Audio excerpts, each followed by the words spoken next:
Elijah, a 14-year-old boy, trudged home through the murky, dimly lit streets of his neighborhood, the weight of the day clinging to his shoulders like an unbearable burden. Working late at a small, underfunded grocery store just to help his sick mother and younger siblings survive, life had never been easy for him. The neighborhood around him, marked by crumbling buildings and cracked sidewalks, seemed to breathe a deep, oppressive hardship into everyone who lived there. His family had always scraped by, but with his mother's illness only worsening, the weight of responsibility fell heavier on his young shoulders. Despite the relentless struggles life threw at him, Elijah had never lost his kind heart, always seeking to help those around him, even when he barely had anything himself. But with each passing day, the dream of a better life seemed like a distant fantasy, especially as he faced the harsh judgment and prejudice that ran rampant in his broken community. His every step seemed weighed down by a suffocating sense of hopelessness, as though the world had forgotten about people like him. One evening, as Elijah walked home, deep in thought about his family's worsening circumstances, he heard a faint cry for help. His heart skipped a beat, eyes darting around the street, trying to locate the source of the desperate plea. The voice was weak, but unmistakable. Someone was in need. Instinctively, Elijah followed the sound down a narrow, dark alley, the shadows swallowing him as the air grew thick with uncertainty. And then he saw her, lying on the cold concrete, struggling to breathe, her clothes stained with blood, clearly injured. The woman before him was none other than Judge Rebecca Whitmore, a figure known throughout the city for her unyielding stance on crime, particularly when it came to impoverished youths like Elijah.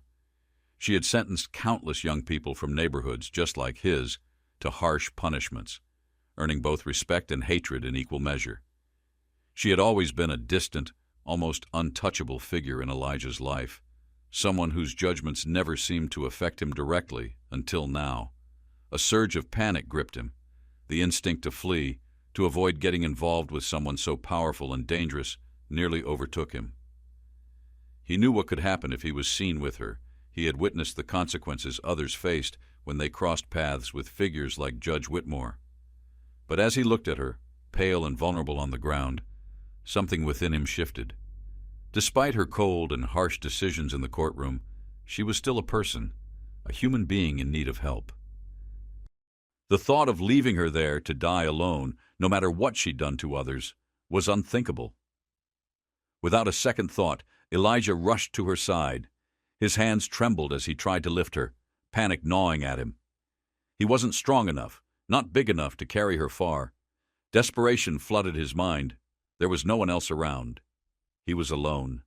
In that moment, he made the split-second decision to take her home, hoping that his mother, despite her own frailty, could do something for this woman.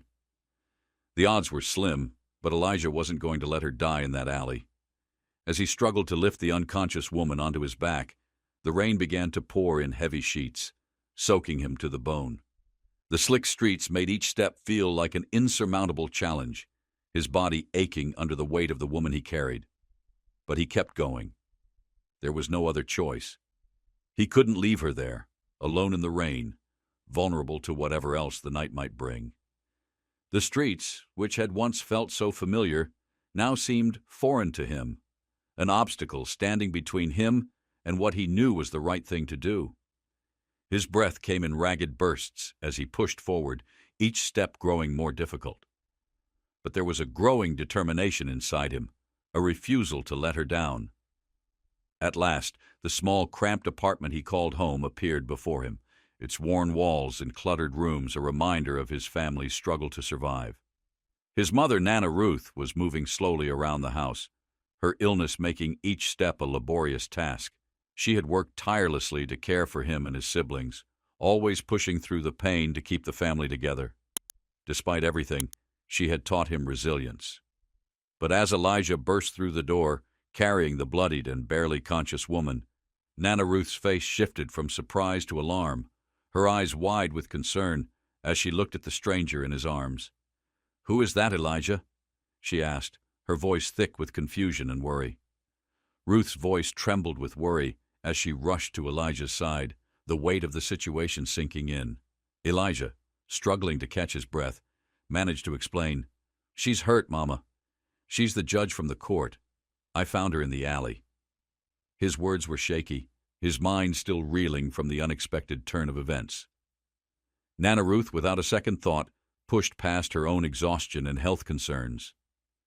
With the quiet urgency of a mother who knew how to care, she took charge, guiding Elijah to lay the woman gently on the couch. Together they worked to cover her with a warm blanket and stem the bleeding, trying to assess the severity of her injuries. In the corner of the room, Elijah's younger sibling stood frozen, wide-eyed and unsure of what was happening, too young to fully understand the gravity of the moment. Meanwhile, Judge Rebecca slowly regained consciousness. She winced in pain, her eyes searching the room in confusion. When they locked onto Elijah, there was no recognition, just fear and disorientation. She was scared, vulnerable, and trapped in an unfamiliar world where she had no control. Her voice came out hoarse as she whispered, "Where am I?" Elijah hesitated, his voice steady but carrying the weight of the situation. "You're safe now," he said softly. "My name's Elijah, and this is my mom, Nana Ruth. We're just helping you. You were hurt, and we couldn't leave you there." Rebecca tried to sit up, but the pain shot through her, and she gasped, collapsing back against the cushions. Her hand instinctively pressed to her side, where the injury was. Despite her fragile state, there was still a part of her that clung to the walls she'd spent years building, walls forged by a lifetime of judging others from a distance. The irony wasn't lost on her. She, the judge who had sentenced so many from neighborhoods like Elijah's to harsh fates, now found herself powerless and at the mercy of those she had once looked down on. As the night wore on, Elijah and his mother talked quietly, sharing pieces of their lives, their struggles, their dreams deferred, and the constant battle to survive in a system that had long since stopped caring about people like them. Elijah spoke softly about his hopes for a better future, about wanting to help his mother and make something of himself, but always burdened by the weight of injustice. His words weren't bitter, but they carried an understanding of the impossible uphill battle he faced. Rebecca listened in silence, her heart heavy as she absorbed the stories of those she had once viewed through a lens of harsh judgment. She felt a stirring inside her, a conflict she had never known before. For the first time, she began to question the very foundation of her decisions. Could the young people she had sentenced to prison, people like Elijah, have been the victims of circumstances beyond their control? Was she truly delivering justice, or was she perpetuating a cycle of suffering she had never fully understood? As the night stretched on, the weight of her realizations deepened. A crack had begun to form in her worldview, the walls she had built around herself beginning to crumble. She wondered how many lives had been affected by her decisions and whether she had been too blind to see the truth. And all of this dawning awareness, had begun with Elijah's simple act of kindness, a boy who, despite everything life had thrown at him, did the right thing when it mattered most. The morning after Elijah's heroic act, he woke up with a knot in his stomach, the weight of what had happened settling over him like a storm. As he walked into the kitchen to help his mother prepare breakfast, the phone rang. The officer's voice on the other end was cold and official. "Is this Elijah Robinson?" he asked. "Yes, who is this?" Elijah responded, his heart pounding, confusion spreading like wildfire. "You are requested to appear in court immediately," the officer stated, the words feeling like a hammer to Elijah's chest. "You are facing charges of kidnapping and assaulting Judge Rebecca Whitmore. You need to come to the courthouse now." Elijah's mind spun. Kidnapping?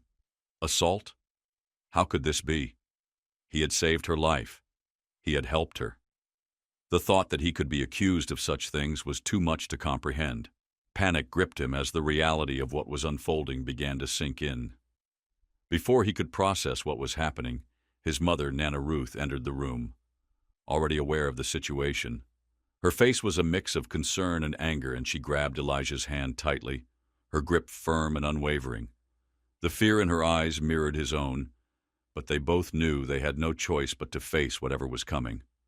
The courtroom was packed, the air thick with anticipation. People whispered, Cameras flashed and eyes turned toward Elijah as he was escorted to the front.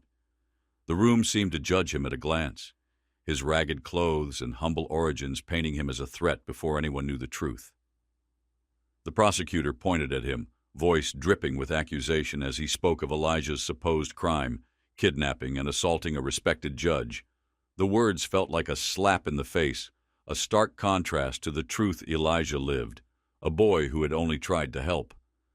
Elijah stood frozen, his mind racing, his body trembling.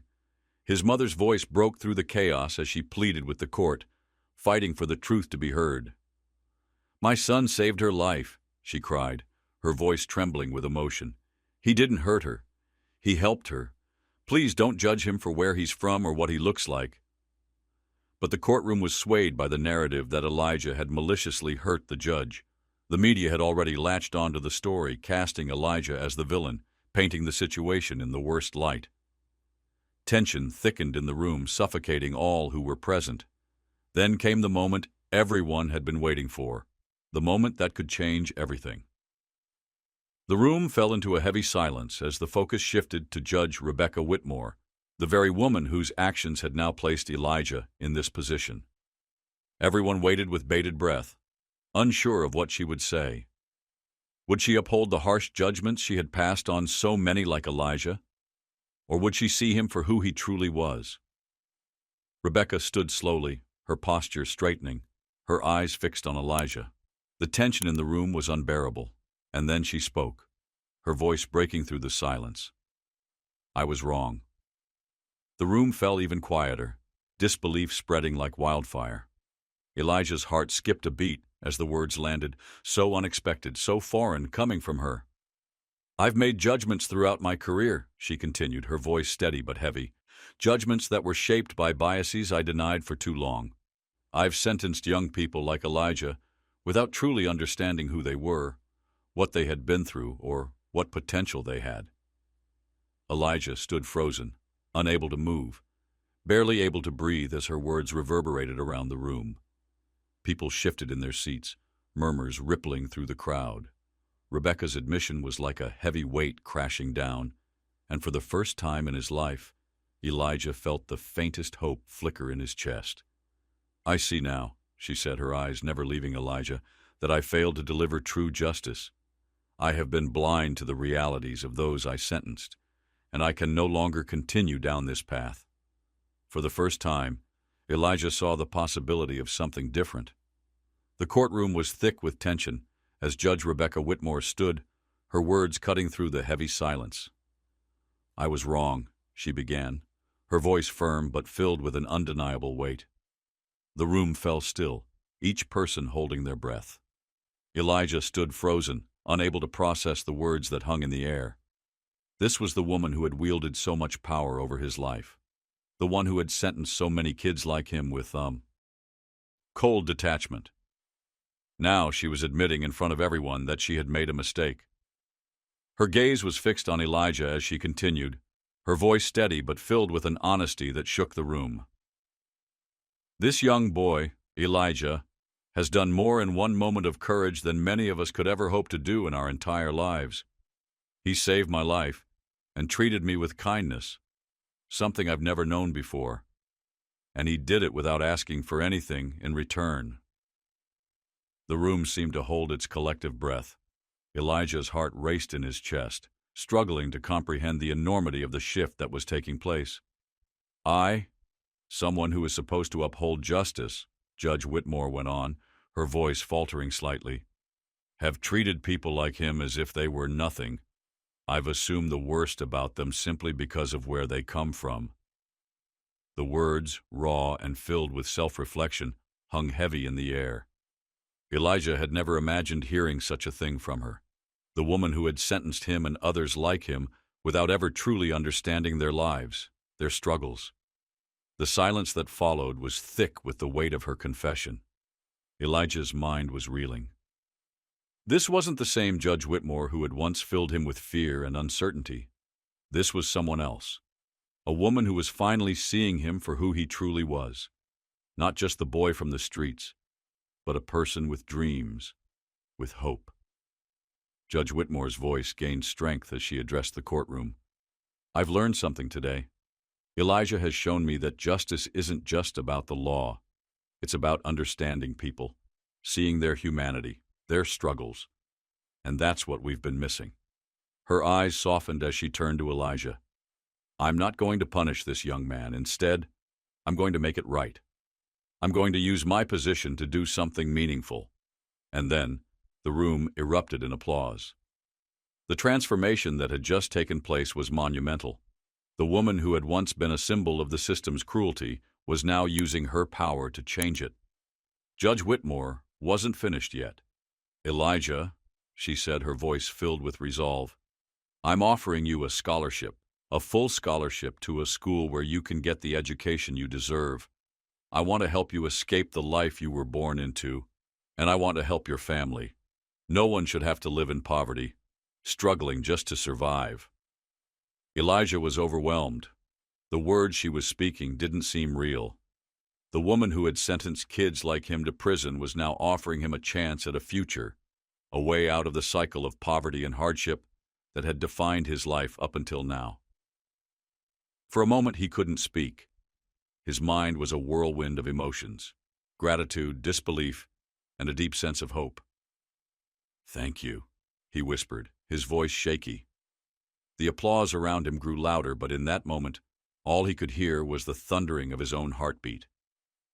This wasn't just a victory in court. It was a victory for him, for every kid like him who had been judged before they were even seen.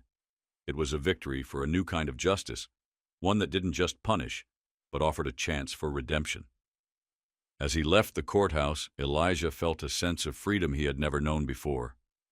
He wasn't just a boy from a broken neighborhood anymore. He was a boy with a future, with hope, and with a purpose. And as he walked into his new school for the first time, his backpack slung over his shoulder, he knew that he was no longer just surviving. He was living, and he was ready to chase his dreams. The halls, once intimidating, now felt like the beginning of something new. He was no longer trapped by the limits of his circumstances.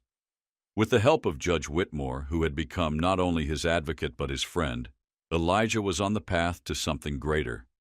He had dreams now, dreams of becoming a lawyer, of fighting for the kind of justice that sees people for who they truly are, not just for where they come from. And as the months passed, Elijah worked hard, his grades improving, his future looking brighter with each passing day.